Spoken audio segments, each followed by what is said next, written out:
ஓம் சாய்ராம். என் அன்பு குழந்தையே, என் செல்ல மகளே, ஓர் இனிப்பான செய்தியோடு இந்த சாயப்பா உன்னிடம் வந்துள்ளேன். இந்த சாயப்பா சொல்வதை கேள், ஆனந்த கண்ணீர் விடுவாய் என் செல்லமே. இந்த நல்லதொரு காலை பொழுதில் என் மகளிடம் நான் பேசுவதற்காக வந்திருக்கிறேன். என் செல்ல மகளே, விரைவில் உன் பிரச்சனைகளை தீர்த்து உன்னை நிம்மதியடையச் செய்வேன். உன்னை தொடரும் துயரங்கள் இன்றோடு விலகட்டும். புதிய மாறுதல்கள் உன் வாழ்க்கையில் நிகழத் தொடங்கும். அதற்கு உன்னை தயார்படுத்திக் கொள். உன் கஷ்டங்கள் அனைத்தையும் ஒரு பூவிடம் சொல்லி என் பாதங்களில் சமர்ப்பித்து விடு. அதை நான் ஏற்றுக்கொண்டு என் செல்லம் பிள்ளையாகிய உன்னை அந்த பிரச்சனையிலிருந்து நிச்சயம் உன்னை காப்பாற்றுவேன். இதற்குமே என் பிரச்சனைகளை தாங்குவதற்கு உடலிலும் மனதிலும் சக்தி இல்லை சாயப்பா, தயவு செய்து என் மீது கருணை காட்டுங்கள் என்று நீ என்னிடம் கேட்பது எனக்கு கேட்காமலாக இருக்கிறது. சொல் பார்க்கலாம். நிச்சயமாக என் செல்ல மகளின் பிரச்சனைகளில் அனைத்து பிரச்சனைகளில் இருந்து உன்னை காப்பேன். சற்று நம்பிக்கையோடு பொறுமையோடு இரு என் செல்லமே, காத்திரு. நீ உன் வீட்டினுள்ளேயே இரு.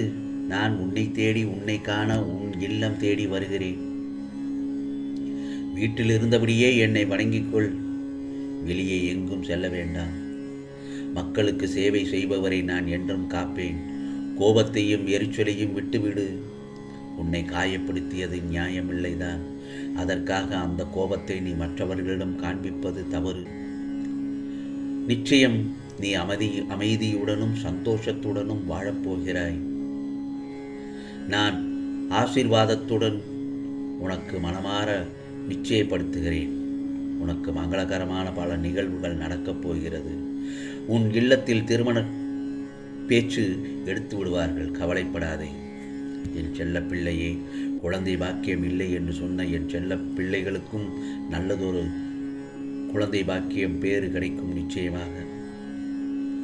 நானே உனக்கு துணை நின்று எப்போதும் காப்பேன். என் அடியவர்களின் ஆசையை நான் முழுமையாக அறிவேன். அவைகளை நிச்சயமாக நிறைவேற்றுவேன். சில நேரங்களில் தாமதமாகலாம், ஆனால் தப்பாது. எனவே விரும்பியதை பெற்றுக்கொள்ள தயாராக இரு. உன்னை தேடி அதிர்ஷ்டம் வரும் நேரம் தொடங்கிவிட்டது. என் மகளின் அன்பான உள்ளத்தை புரிந்து கொள்ளாமல் உதாசீனப்படுத்தி காயப்படுத்தியவர்கள் கண்டிப்பாக உன் அன்பை ஒரு நாள் புரிந்து கொள்வார்கள். இந்த உலகில் முடிவில்லாத கஷ்டம் என்று எதுவுமே இல்லை என் மகளே. எல்லாவற்றிற்குமே ஒரு முடிவு உண்டு. உன்னை புரிந்து கொள்ளாதவரை எண்ணி வருத்தப்படுவதை விட உன்னை சுற்றி உன் மீது அன்பு வைத்திருப்பவர்களை மட்டுமே நேசி. அவர்களோடு வாழும் வாழ்க்கையை ரசித்து மகிழ்ச்சியாக வாழ கற்றுக்கொள். ஒன்று மட்டும் நல்லா தெரிஞ்சுக்கோ. மனதிற்கு பிடித்தமானவர்கள் செய்யும் அனைத்துமே அழகானதான். ஓடாத நதியும் தேடாத மனமும் தெளிவு கொள்ளாது. வாழ்க்கை தரும் பாடங்கள் என்னவென்றால் எதுவுமே சில காலம்தான் என் மகளே. ஆகவே உன்னுடைய எதிர்பார்ப்பை குறைத்து கொண்டால் ஏமாற்றம் ஒன்றும் பெரிதாக இருக்காது. அதே நேரத்தில் யாரையும் முழுமையாக நம்ப வேண்டாம். உன்னை மட்டும் வாழ்வில் நம்பு. வாழ்வது ஒரே ஒரு வாழ்க்கை தானே, அதை அர்த்தமுள்ளதாக வாழ்ந்துவிடு. வாழ்க்கை என்பது நீ சாகும் வரை அல்ல, நீ மற்றவர்கள் மனதில் வாழும் வரை. உன் மனம் ஒன்று மட்டும்தான் உன்னை வீழ்த்தக்கூடிய ஆயுதம். அது தெளிவாக இருக்கும் வரை நீ எவராலும் வீழ்த்தப்படுவதில்லை. உனக்கு நீ நல்லவனாக இருந்தால் மட்டும் போதாது. மற்றவர்களுக்கு நீ கெட்டவனாக தெரிந்தால் அது உன் குற்றம் இல்லை. இன்பத்திலும் துன்பத்திலும் மனம் விட்டு பேச துணை இல்லாத போதுதான் தெரியும் உண்மையான அன்பின் பெருமை. எனவே உன் வாழ்க்கை துணையை அன்புடன் கொண்டு செல். மௌனத்தில் வார்த்தைகளையும் கோபத்தில் அன்பையும் உணர்ந்து கொள்வதுதான் அந்த உறவு. புரிகிறதா என் மகளே? அதனால் தான் சொல்கிறேன், அந்த அன்பான உறவுடன் உன் வாழ்க்கை துணையுடன் புரிதல் இருந்தால் பிரிதல் இல்லை. விரும்பும் பொழுது விரும்புவதை கூட வெறுக்கும் பொழுதும் விரும்புவதை உண்மையான அன்புதானே. விட்டுக்கொடு என் செல்லமே, விட்டுக்கொடு. உன் விருப்பங்கள் நிச்சயமாக நிறைவேறும். பிறகு நீ உன் வாழ்க்கை துணையுடன் என்றும் நீ பிரகாசமான வாழ்க்கையை வாழ்வாய். இனி நீ உன் வாழ்க்கையில் எடுத்து வைக்கும் ஒவ்வொரு அடியும் வெற்றிதானே. நான் உனக்கு சவால் வைத்து சொல்கிறேன். பிறகு உனக்கான நல்லதொரு பலன்கள் உன்னை வந்து சேரும். ஏனென்றால் உனக்கு கவசமாக உன் சாயப்பா நான் இருக்கிறேன். எனக்கு என் மகள் உன் கைகளால் மலர்களை தொடுத்து அதை நீ எனக்கு சூடும்போது நான் உனக்கு அதை எவ்வளவு மகிழ்ச்சியாக ஏற்றுக்கொள்கிறேன் தெரியுமா? நீ தினமும் எனக்காக நேரம் ஒதுக்கி என்னை பார்த்து கொள்கிற போதும் சந்தோஷப்படுவேன். சாயி சாயி என்று மனதார உருகி என்னை வேண்டி கேட்டுக்கொள்கிறாய்.